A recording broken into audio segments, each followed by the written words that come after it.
오늘의 상승이 내일의 상승을 보장하지 않는다. 아직은 좀 체력 비축이 필요하다. 원래 5일선하고 21일선이 많이 이격이 있으면 항상 하락 요인이 있는데 하락선이 자꾸 올라오고 있는 거예요. 그러니까 이제 그 부분을 항상 생각하셨으면 좋겠고, 조정이 발생하게 되면은 약간 도망가는 느낌보다는 갖고 있는 현금을 쓰는 게 맞다라고 보고, 지금은 물론 이격도가 너무 높아서 조정이 오면 이제 언론에서 엄청나게 겁을 막 줄 거거든요. 그거에는 너무 헷갈려 하지 마셔라. 외국인 기반 동반 순매수를 보이는데 개인 입장으로 한번 볼까요? 진짜 잘하고 계세요.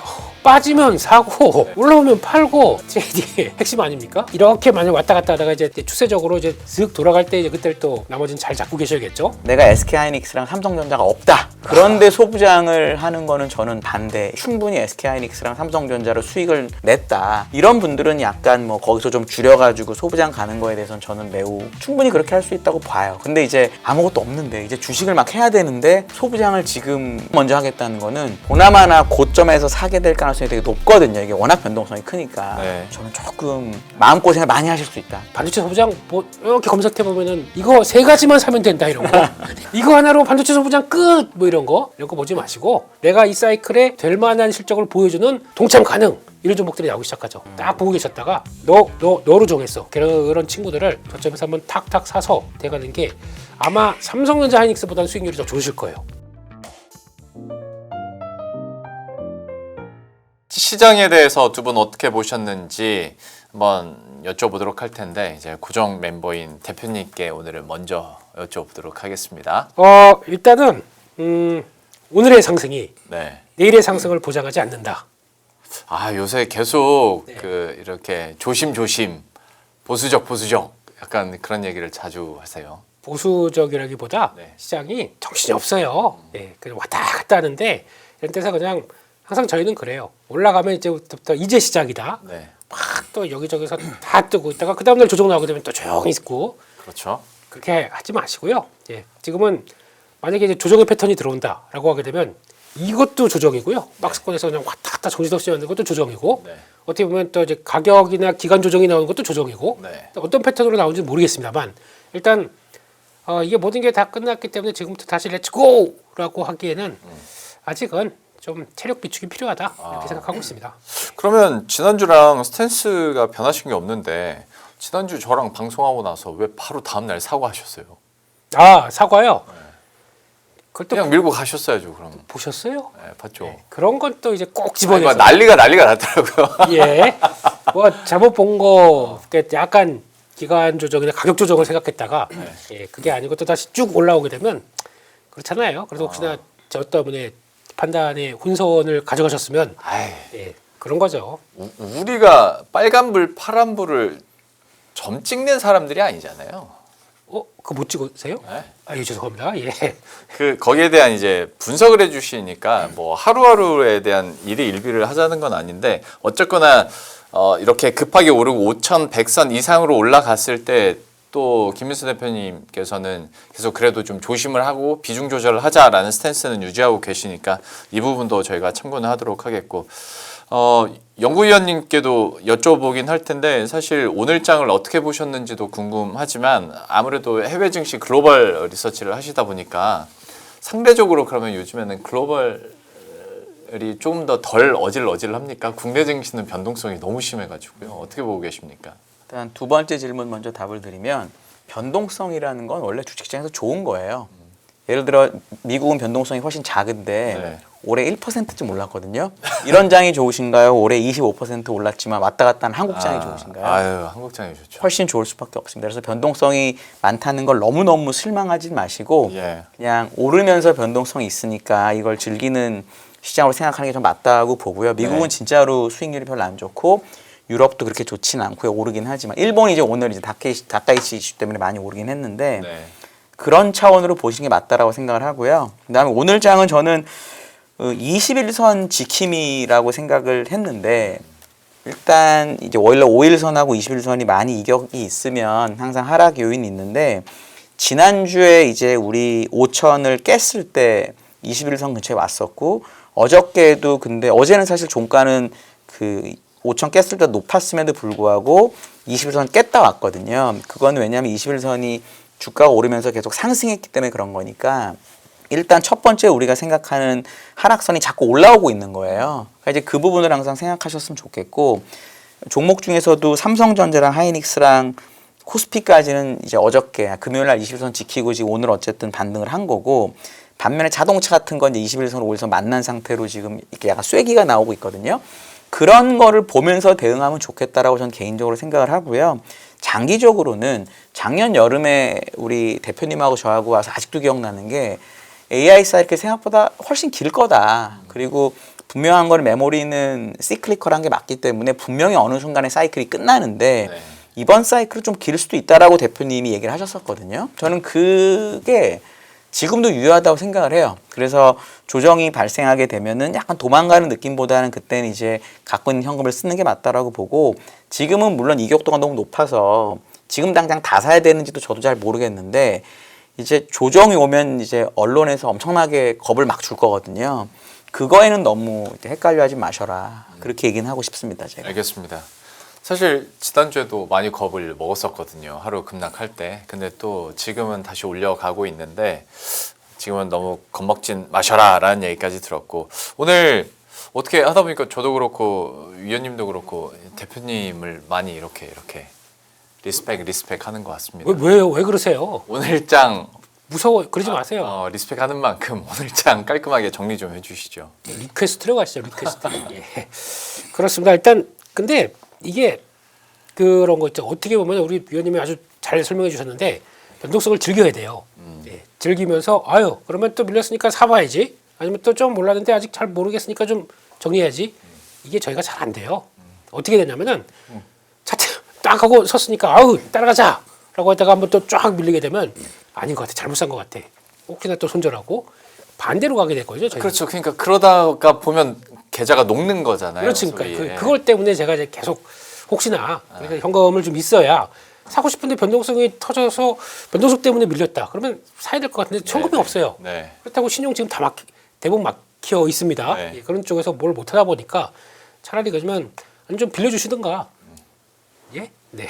그렇게 봐야 되겠죠? 이 중에서 제일 부자이신 분이 왜 그러시는 거예요? 아들이 둘이 있어요. 부자입니다. 네. 그래서 오늘 시장 동향부터 보게 되면은 그만 보세요. 빨리 넘어갈 겁니다. 예. 일단 미국 증시는 뭐 글로벌 자산 시장이 안정이라고 하는데 잘 모르겠어요. 또 보니까 비트코인 또 빠지고 예, 지금 아까 보니까 은 가격 다시 밀리고 있고 네. 예, 아직 뭐 정신 없는 거죠. 네, 그런 쪽에서 빅스 지수가 20대 이상으로 한번 쑥 섰다가 다시 내려가게 되면 항상 그렇더라고요. 또 언제든지 올라올 수 있는 게 빅스 지수의 성격을 갖고 있기 때문에 또 이제 쭉 밀렸다가 돌아오는 상황이다 보니까 이거는 여전히 변동을 내포하고 있다라는 쪽으로 보게 되면 그걸 좀 잘 타자라는 쪽으로 봐야 될 것 같고, 오늘은 뭐 일본만 시장에서 보입니다. 근데 일본 보다 보니까 이제 뭐 다카이치 총리가 이제 3분의 2 이상 중요한 딱 자민당이 이제 다 끝냈죠. 예. 예, 이렇게 되기 시작하게 되면 작년 11월 달인가 그때 3대 정책을 내놓기 시작하고 종합 경제 대책까지 같이 내놨습니다. 그게 이제 내놓은 게 200조예요. 네. 네, 그렇게 되면 거기서 이제 뭐 직접 현금 지급하고 뭐 가구당 뭐 2만 원인가 뭐 어떻게 뭐 지급하고 이렇게 쭉 나오기 시작하게 되면 결국에는 이게 무슨 얘기냐면 다 아시다시피 일본은 그 부채가 많은 나라잖아요. 네. 근데 그거를 또 이제 이번에 얘기할 때 보니까 순부채로 계산하더라고요. 예, 그럼 순부채면 우리 밖에 나가는 돈 많아라고 계산하는데 어쨌든 그렇게 나오기 시작하면서 이렇게 쓰면서 인플레이션을 유도하게 되면은 예, 부채가 낮아지는 꼴이 나오겠죠. 예, 그거를 미국도 이제 그런 걸 노리나 싶긴 하긴 한데 이제 그게 뭘 중요하냐면은 금리가 올라갑니다. 네. 네, 그 채권을 발행해서 계속 그런 대정 정책을 쓴다는 얘기니까 금리가 올라가게 되면 조금 불편해질 수도 있다. 그러게요. 예, 이런 건 좀 염두를 하셔야겠죠. 그래서 아마 특히 일본의 장기 금리 같은 경우도 이제 계속 눈여겨 보셔야겠다라고 봐야 될 것 같고, 국내 증시 쪽에서는 뭐 무슨 일본이에요 지금 당장 내일 어떻게 될지 올라가냐 내려가냐 이거 봐야 될 것 같은데. 네, 근데 일단 오늘 중으로는 변동성은 좀 감소했지만 외국인 기반 동반 순매수를 보이는데 개인 입장으로 한번 볼까요? 진짜 잘하고 계세요. 진짜 잘하고 계세요. 빠지면 사고 네. 올라오면 팔고 네. 이게 원래 진정한 트레이딩의 핵심 아닙니까? 근데 잘하고 계세요. 잘하고 계시니까 너무 이제 이렇게 만약 왔다 갔다 하다가 이제 다음 국면이 끝나서 이제 추세적으로 이제 쓱 돌아갈 때 이제 그때를 또 나머지는 잘 잡고 계셔야겠죠. 그런 쪽에서 보셔야 될 것 같고, 원자재 쪽들은 그래도 아직 모르겠습니다. 그건 뭐 추세가 왔다 갔다 하니까 네, 그런 쪽으로 보시면서 오늘 시장은 그냥 올라서 끝났다. 네. 끝. 네. 네. 그러니까 저도 동의하는 게 개인 투자자분들이 빠지면 사고 오르면 팔고 그런데 오르는 그 날에 또 패시브는 투자를 하고 하다 보니까 지수에 대해서도 어느 정도 누리고 또 종목에 대해서도 차익 실현을 계속 해 나가는 그런 패턴들이 만들어지고 있는데 다만 이제 앞에서 잠깐 얘기해 주신 것처럼 저희가 2부에서도 얘기는 다루긴 했는데 그 자민당 압승으로 인해서 이제 국채금리가 상승하고 엔화 약세, 우리나라 시장에서의 원달러 환율에 대한 뭐 변동성이나 혹은 리스크에 대해서는 우리가 어느 정도로 이걸 파악하고 있어야 되는지 이거는 위원님께서 좀 설명을 해주시죠. 네. 일단은 이게 좀 그래요. 만약에 사람들이 생각하는 것처럼 적극적인 재정 때문에 금리가 올라간다고 하면 원래는 엔화 약세를 중화시켜주는 요인입니다. 왜냐하면 금리가 올라갔기 때문에 뭐 저는 믿지 않지만 NK 트레이드가 뭐 다시 환류한다든지 네. 또는 금리의 매력이 생겼으니까 일본 채권을 사주던 일본 주식을 사주던 한 이슈가 있기 때문에 일본은 항상 엔화가 약세일수록 주가가 올랐거든요. 네. 그러니까 중화가 되는 게 맞아요. 근데 지금 그렇게 걱정하시는 분들은 일단 재정을 많이 써서 금리는 오르고 근데 또 일본은 또 약세고 아주 나쁜 것만 다 짬뽕을 해놓은 거거든요. 그렇게 되기는 어렵다라고 저는 생각을 하고 그리고 우리나라 통화는 이제 약간 고정관념을 하나 바꿀 필요가 있는 건 옛날부터 이제 우리나라는 원화가 강세여야 주식이 좋았고 약세일 때 주가가 안 좋았거든요. 근데 지금은 옛날보다 더더욱 경제는 제가 모르겠고 주식 시장으로만 보면 수출주의 비중이 엄청 커졌습니다. 집가 지수 안에서 옛날보다 훨씬. 그렇기 때문에 오히려 환율 올라가는 게 어닝에는 도움이 될 수밖에 없고 우리나라도 일본처럼 환율이 막 아주 급등하는 건 모르겠지만 천천히 올라가는 건 시장에 꼭 나쁘지 않다라고 저는 개인적으로 생각을 해요. 그리고 일본은 어쨌든 기축통화국이기 때문에 만약에 진짜로 재정을 많이 쓰기로 마음 먹으면 다시 YCC 하면 됩니다. 근데 이제 YCC를 한다는 게 부담이 되는 이유가 정확히 얘기하신 것처럼 부채가 너무 많고 그리고 물가가 옛날에 물가가 마이너스 물가 이랬으니까 부담이 없었지만 지금 물가가 약간 오른 상태잖아요. 그러니까 그거에 대한 부담 때문에 함부로 못 쓰는 거지. 이번처럼 다카이치가 뭐 완벽한 승리를 한 이상에는 뭐 일본은행 뭐 총재가 뭐 용가리 통뼈도 아니고 말을 들을 수밖에 없거든요. 이거는 어쩔 수 없는 거예요. 전세가 아니 미국도 그런데요. 뭐 네. 마찬가지이기 때문에 진짜로 돈을 많이 쓰고 필요하다고 느끼면 아베도 똑같은 걸 했거든요. 돈 풀고 그다음에 통화 정책도 양화 이렇게 했거든요. 그렇게 꼭 하지 말라는 법이 없어서 너무 크게 걱정할 필요는 없다라고 저는 개인적으로 봅니다. 그러니까 국가별 이슈나 또 일본 이슈까지 살펴봤고 대표님께서 이어서 좀 오늘 강세와 약세 기록했던 업종들도 한번 정리를 해주시겠어요? 네, 뭐 내일 가면 또 달라질 텐데요, 뭐. 네. 그래서 쿨하죠. 네. 일단 오늘 상승했던 쪽들은 반도체 쪽들 강했고 네. 소부장이 쉽게 안 빠지는데 네. 오늘 특징을 보게 되면 일단 HBM 셉니다. 네, 우리가 이제 HBM 마이크론 제끼고 우리가 다 알 것 같다. HBM4 얘기 드립니다. 그러다 보니까 HBM 쪽 강했고 그중에서 제 눈에 들어온 거는 의외로 삼성 파운드리 관련된 종목들이 좀 강하더라고요. 뭐 AD 테크놀로지나 이런 쪽들이 가온칩스 뭐 이런 것도 같이 뭐 이제 포함되기 시작하게 되면 그런 것도 오랜만에 들어왔다라고 하게 되면 일반적으로 알고 있는 뭐 오직 IPS 같은 종목보다 이런 쪽들이 좀 세부적으로 좀 뭔가 변하고 시작하나라는 쪽들로 봐야 될 것 같고 특히 오늘 뭐 DI, YC 이런 쪽들이 강하게 움직였다는 얘기는 조금 이제 세부적으로 보겠다. 많이 올라온 것보다는 세부적으로 보겠다라는 쪽들이 조금 더 눈에 띄었다고 봐야 될 것 같고요. 네. 오늘 또 스마트폰 부품주들이 번쩍번쩍거렸습니다. 일단 이쪽에 대해서 별 기대감이 없었거든요. 근데 이제 약간 OLED 쪽과 연결시키면서 나오는 쪽의 변화가 좀 크다 보니까 먼저 실적이 잘 나온 게 OLED 쪽에서 뭐 동아일텍 얘기는 잠깐 드렸었고 그러다 보니까 이녹스 첨단 소재 이제 우주항공 우주 갖다 붙이면 네, 일단은 네, 붙어 그러다 보니까 이제 잠깐만 너가 가는데 나는 덕산 네오룩스가 같이 움직이죠. 네네. 네, 그렇게 움직이면서 또 보다 보니까 오늘 BH라는 종목이 있습니다. 네. 이것도 오랜만에 흑자 전환했어요. 네, 이렇게 되기 시작하다 보니까 이쪽에 대한 기대감도 근데 이게 스마트폰이 잘 팔리는 것보다 그러니까 좀 키 맞추기 쪽에서 코스닥 150에 있는 종목들이 같이 움직이면서 이렇게 나오는 변화 이런 것 쪽으로 보시는 게 더 맞을 것 같고요. 오늘 페인트는 네,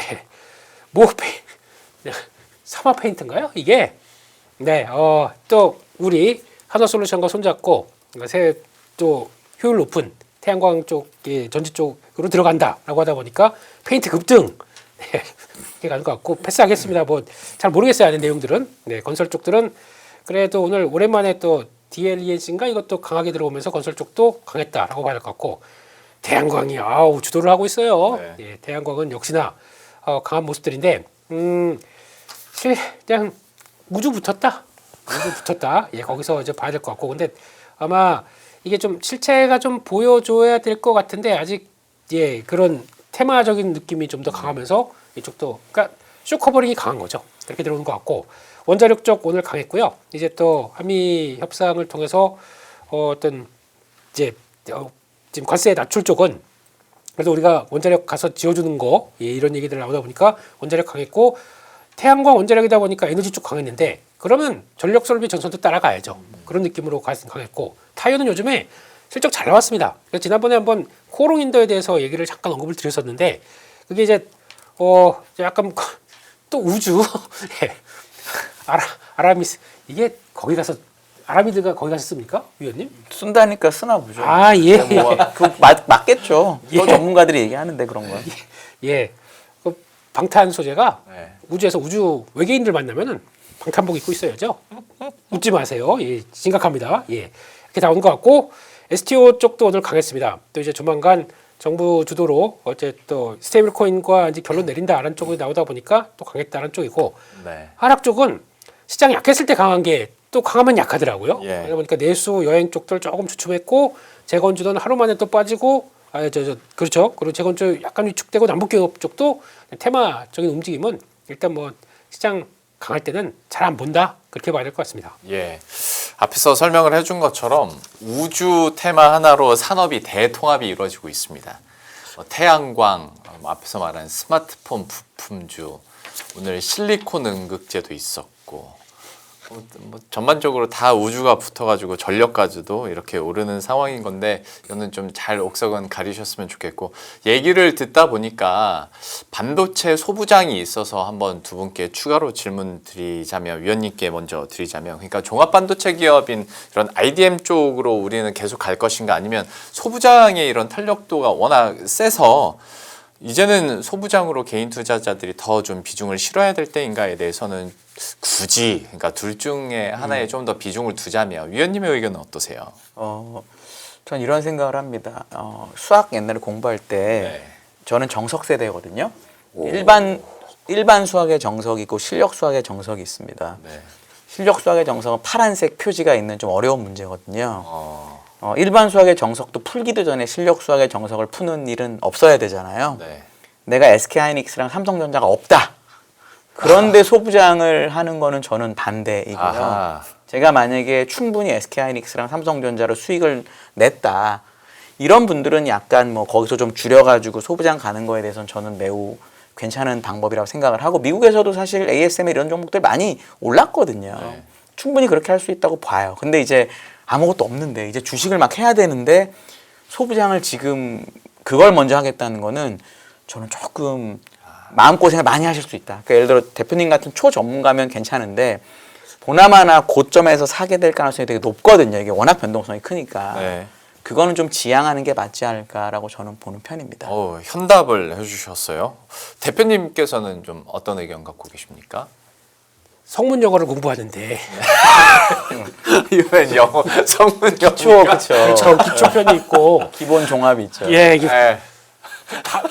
다 했어요. 예, 그러고 하는데 그냥 그렇죠.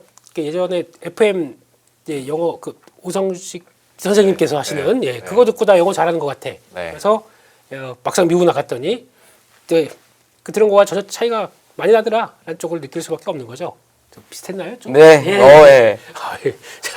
그 따라쟁이의 그런 쪽으로 봤을 때 일단 지금 흐름 보면은 워낙 이쪽들이 이제 또 오늘 그런 얘기도 나왔어요. 코스닥 시장에 대해서 이제 뭐 연기금이 추가로 또 뭐 이제 벤치마크를 하기 위해서 뭐 비중을 더 늘려가는 쪽에 뭐 얘기들 나오다 보니까 거기서 뭐 한 뭐 10%는 또 포함된다 뭐 이런 쪽으로 11%인가 들어온다 뭐 이런 또 루머 나오다 보니까 오후장에 또 코스닥이 쭉 올라오면서 그러면 코스닥 올라오게 되면 별거 없습니다. 코스닥 시총 상위 쪽에서 들어있는 그러다 보니까 원익 IPS, 이오테크닉스, 리노고업 3종 세트가 같이 반응하면서 쭉 움직이는 건 있어요. 네. 근데 이런 거는 그러면 이제 또 시장 성격 따라서 또 밀린다 그러면 또 매도 나올 수가 있기 때문에 그런 걸로 매매하는 것보다 약간 제가 보기에는 이제 좀 이제 세부적으로 들어가는 게 맞겠다라는 쪽으로 보시면서 되게 될 것 같은데, 근데 소부장 종목들의 대부분 특성들이 일단 삼성전자 하이닉스가 버텨주게 되면은 분명히 이제 다들 나도 한번 이러면서 이렇게 돌아갈 준비를 많이 하거든요. 네, 그렇게 보게 되면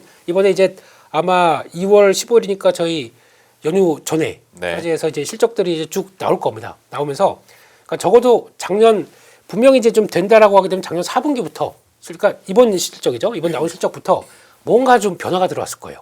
네. 그렇다는 얘기는 평소에는 뭐 한 10억, 20억 정도 그냥 뭐 그런 정도쯤에 그냥 유지보수 정도쯤에 매출이 나오다가 이번에 갑자기 뭐 40억, 50억이 나왔다. 뭔가 변화가 나오기 시작하는 겁니다. 네. 그러면 내가 이 사이클에 될 만한 실적을 보여주는 나도 동참 가능 이런 종목들이 나오기 시작하죠. 그런 종목들의 차트를 보게 되면 고점권에서 이번에 밀릴 때도 그냥 지수 같아요.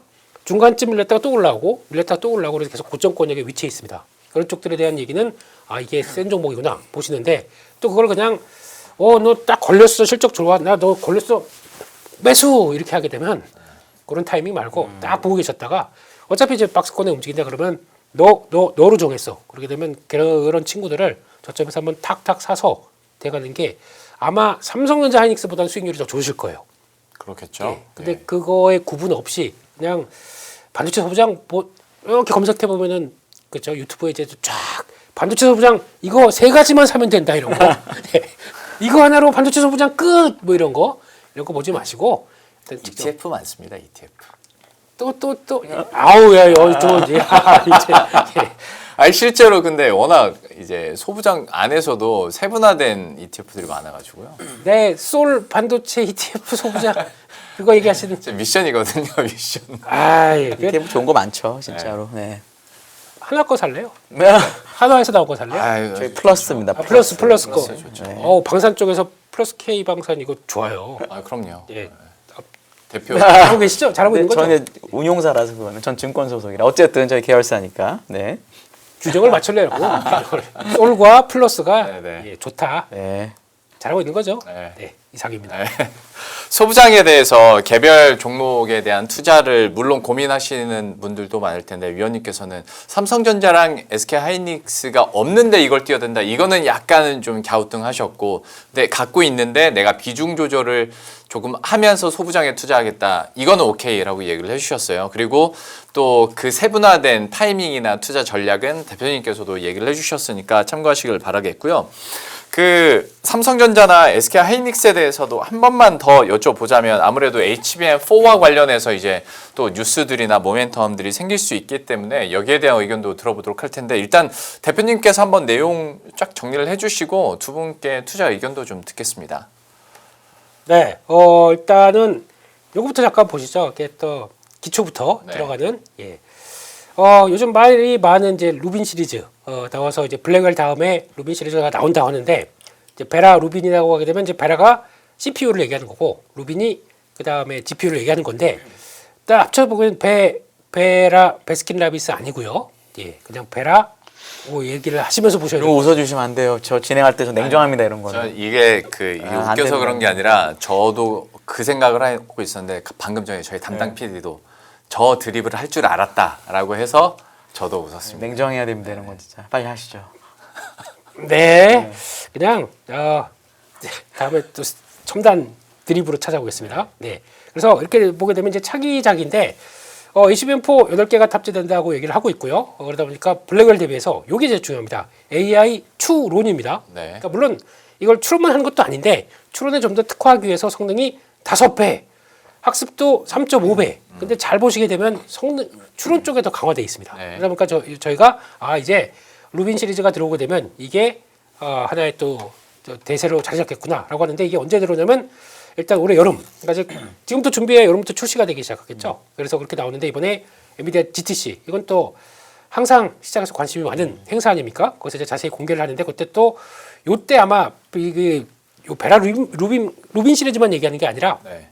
관련돼서 이제 피지컬 AI부터 또 종합적으로 쫙 하고 얘기를 할 겁니다. 네. 근데 핵심은 지금까지와 좀 달라요. 왜냐면 피지컬 AI라고 하는 쪽도 이제 결론은 추론의 무게를 둔 쪽으로 많이 얘기를 할 겁니다. 그러니까 다음 진화된 쪽이죠.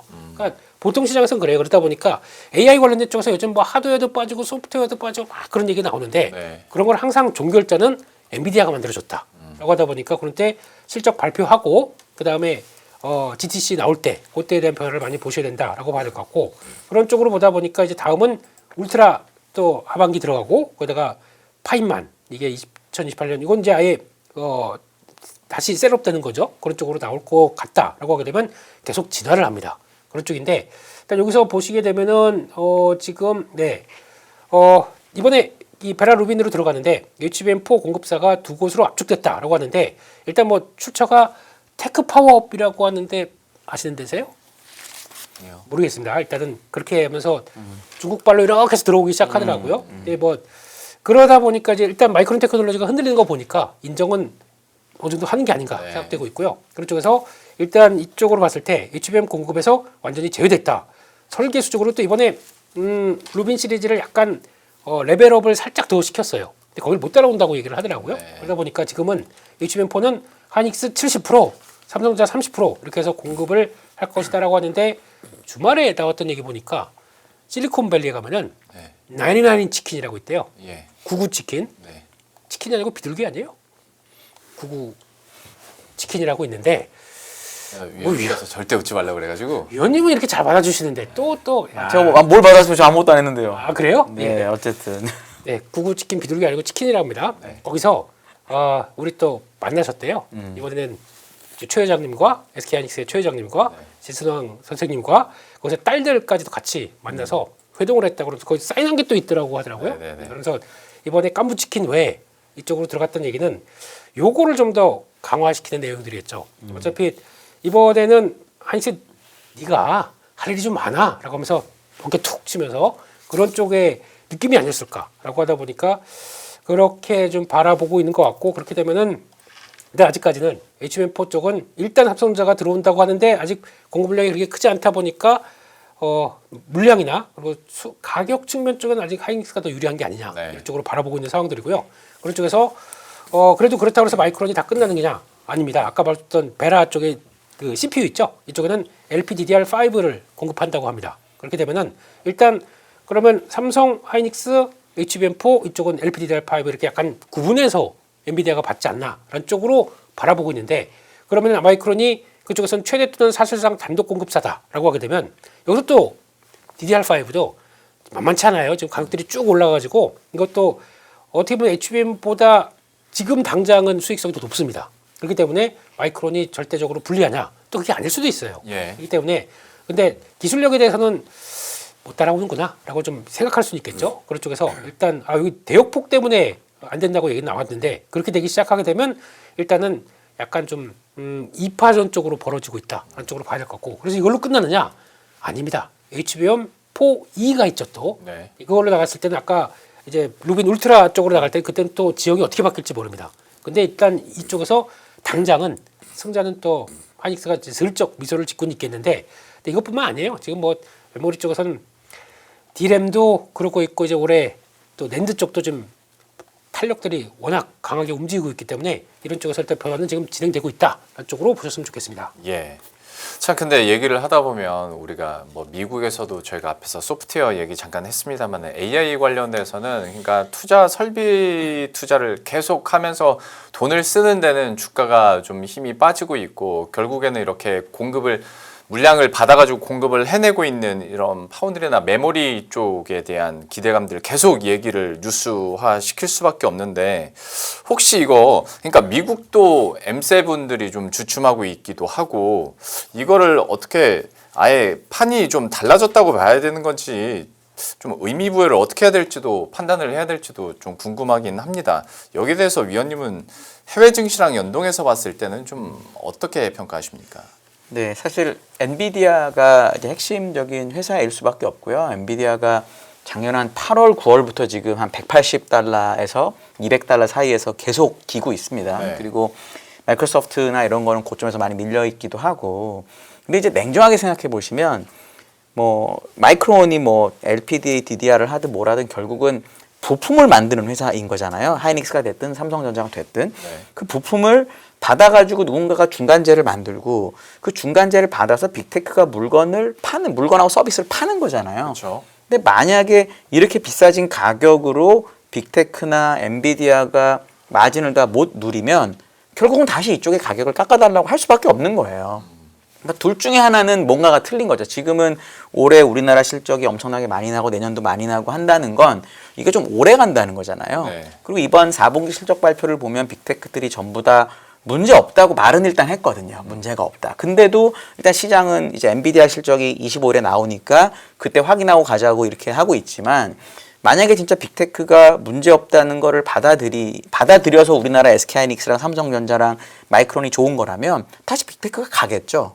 근데 만약에 얘네가 진짜 문제가 있잖아요. 그러면 가격이 엄청 올라왔다가도 다시 좀 빠지겠죠. 왜냐면은 그 가격을 받지 못하니까. 네. 그러니까 둘 중에 하나는 뭔가 지금 이상한 거. 이건 결국은 수급적으로 작년 8월 20 며칠부터 SK하이닉스 20 몇만 원에서 올랐던 그 사이클이 유지가 되고 있는 거고 아직 그 물건을 사서 파는 애들이 내 마진이 얼마인지를 확실하게 보여주지 못했기 때문에 일단 이쪽에 쏠려 있는 거죠. 네. 그럼 만약에 이제 엔비디아가 됐든 이 빅테크 기업들이 됐든 간에 2분기, 3분기 지나가면서 실적을 잘 내면 아 이거는 사이클이 길어지는 거라고 믿고 빅텍이 오르고 메모리 쉬었다가 다시 가고 이렇게 그림이 되겠죠. 네. 저는 그렇게 보는 게 맞는 거지 이게 아 메모리는 너무 좋고 메모리는 너무 귀하기 때문에 우리가 아무리 비싸게 팔아도 빅텍이 다 받아줄 거고 이런 경우는 없는 거예요. 맞아요. 네. 아니 부품 가격이 엄청 올라서 완제품 가격을 못 올렸는데 어떻게 부품 가격이 계속 오르죠? 그거는 불가능한 거거든요. 네. 그러니까 그 중에 하나는 뭔가가 어색하다. 근데 저는 개인적으로는 빅텍이나 엔비디아가 이걸 해결할 수 있다고 보기 때문에 사이클을 길게 보는 거고요. 만약에 우리 시청자분들이 보시기에 빅텍이 됐든 엔비디아가 됐든 간에 이거 해결 안 된다. 수요 없다. 이러면 결국은 사이클이 짧아지는 거죠. 그러겠죠. 이렇게 해석하는 게 맞다고 저는 봅니다. 알겠습니다.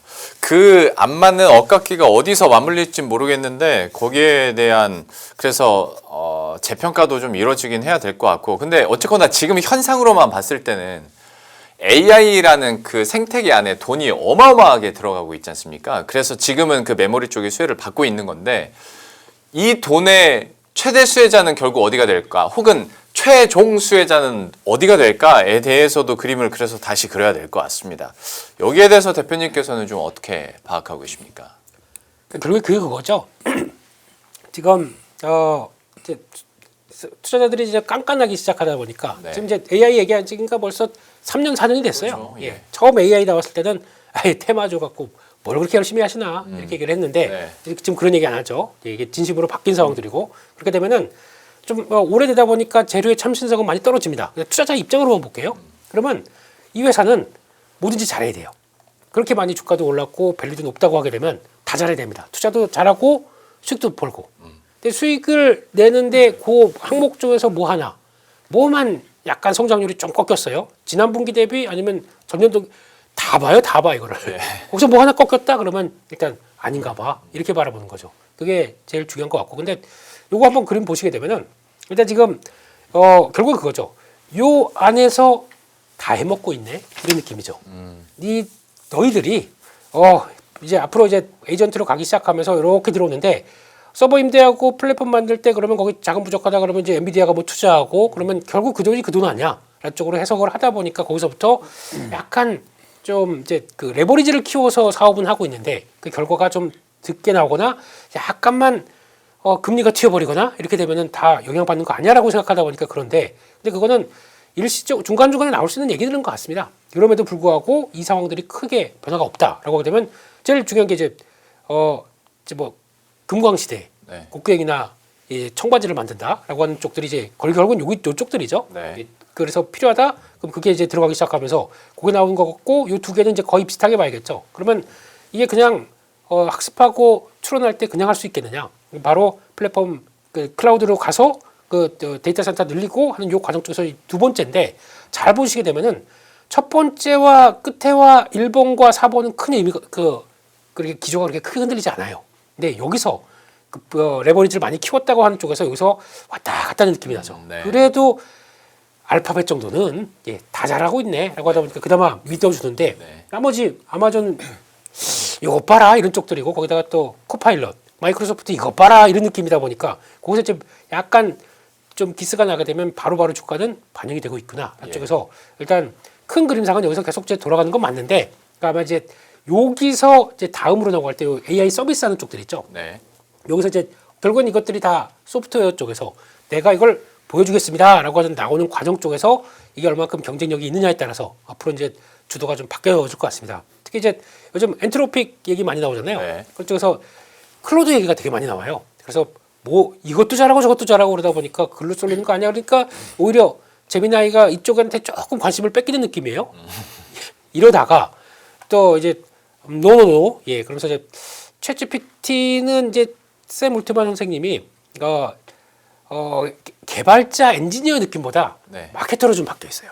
돈 끌어 예 올려고 뭐 그런 느낌들이 좀 많다 보니까 그렇게 바뀌어 있는데 이제 또 다시 정신 차리고 그쪽으로 좀 강화된 모습들이 나온다 그러면 또 언제 이렇게 바뀔지 모릅니다. 결국은 이렇게 들어오는 것들이 산업에 침투해서 직접적으로 AI 에이전트나 넘어가기 시작하면서 변화가 되기 시작한다 그러면 그때는 이제 또 소프트웨어에 대해서 관심이 많겠죠. 아직까지는 레버리지 관점 쪽에서 많이 덩치는 커져 있는데 그만큼 수익성이 나오느냐에 따라서 분위기는 아직까지는 거기까지는 관망세가 좀 높다 이렇게 해석해야겠죠. 네. 위원님께 여쭤보고 싶은 게 저렇게 AI 뭐 생태계랄지 아니면 이런 산업을 세분화하다 보면 저렇게 기업명들을 하나씩 다 넣잖아요. 어떤 자료에든 결국 답이 결국 최종 승자는 알파벳인가? 이렇게 그러니까 최종 승자라기보다 제일 안전한 투자는 알파벳인가? 이런 생각을 좀 하게 돼요. 위원님께서는 좀 어떠십니까? 저희 일단 지난 2달 동안 저희 이제 월간 리포트에 있던 종목이 알파벳하고 엔비디아긴 한데요. 예. 근데 제가 이제 이렇게 요즘은 또 얘기하는 분들이 되게 많거든요. 그러니까 알파벳을 갖고 있으면 뭐 웬만큼 아주 장기적으로 뭐 문제 없을 것 같다고 저는 생각은 들어요. 근데 작년 한 6, 7월만 해도 네. 가장 안 될 것 같은 주식으로 사람들이 생각했던 게 알파벳이에요. PR이 20배가 안 됐었고 아니 지금 챗GPT가 생겼는데 누가 알파벳 검색 쓰냐고 얘기했었거든요. 네. 근데 지금은 오히려 제미나이가 너무 좋다고 생각하면서 알파벳 검색 안 되는 걸 다 까먹었고 네. 그리고 알파벳이 우주 관련 종목을 많이 갖고 있거든요. 스페이스X도 엔트로픽으로 다 갖고 있단 말이에요. 네. AI도. 그러니까 얘가 더 안전하게 보이는 것 뿐이죠. 그러니까 기본적으로 알파벳이 PR이 20배가 아래였다가 지금 30배 가까이 되고 마이크로소프트는 원래 30배였던 회사가 지금 25배까지 빠졌단 말이에요. 주식은 어차피 가치하고 가격에 비교를 하면서 가는 거기 때문에 분명히 장기적으로 알파벳이 뭐 나쁘겠습니까? 그 똑똑한 사람들이 그렇게 열심히 연구하는데. 근데 이제 그런 식으로 아 이게 진짜 너무 안전하다고 느낄 때는 오히려 더 조심하셔야 돼요. 지금은 오히려 남들이 안 보고 예를 들어 마소 같은 거 고점에서 지금 보니까 550불이었던 게 400불이란 말이에요. 네. 근데 마소에 있는 사람이라고 알파벳만큼 안 똑똑할까요? 그러니까 물론 이게 언제 반등하는지 모르겠지만 예. 장기적인 관점으로 보면 저기 있던 종목들 중에 누구나 봐도 알 것 같은 훌륭한 종목들은 그냥 편안하게 내가 분할 매수 적립식 해야겠다. 이렇게 하는 건 저는 매우 좋다라고 생각해요. 예, 그건 충분히 가능하다. 예를 들어 애플도 아무도 핸드폰 안 쓴다고 하더니 요즘도 반등하거든요. 예. 그런데 있는 사람들은 정말 너무나 훌륭하고 똑똑한 사람들이기 때문에 좀 우리가 평가하기 어렵다라고 저는 아직도 생각하고 있어요. 예, 워낙 그렇게 하니까 또 미국이란 나라에서 하고 있으니까 그런 생각이 듭니다. 알겠습니다. 네. 또 알파벳 더 나아가서 어떤 빅테크들에 대한 의견까지 이렇게 들어봤고 시간이 이제 한 1분 30초밖에 안 남아서 특징주 하나만 대표님께 좀 여쭤보고 마무리 짓겠습니다. 화장품주들이 한 번씩 꿈틀꿈틀해서 올라갔는데 특히 오늘 아모레퍼시픽이 아주 급등을 했습니다. 오늘 장에서만 20% 올랐고 과연 화장품주나 이런 전통 아모레퍼시픽 쪽을 어떻게 봐야 될지 잠깐 의견 좀 부탁드리겠습니다. 1분 안에 끝내라고요. 이 예. 거대한 화장품 K뷰티의 산업에 대해서. 예. 근데 아모레퍼시픽이 이번 실적 나오는 거에서 뭐 그냥 저는 평범했다고 생각해요. 그냥 뭐 흑자 전환되고 순위까지 그러다 보니까 나온 거 있는데 지금 두 가지를 내세우네요. 예, 잘 아시는 코스RX 예. 그리고 에스트라라고 들어보셨습니까? 아이고 그런 거 좀 관심 좀 갖고 그러세요. 그러니까 지금 피부 좋다고 1, 2년 뒤면 이렇게 됩니다.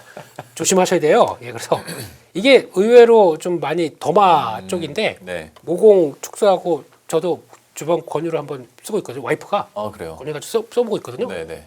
좋아요.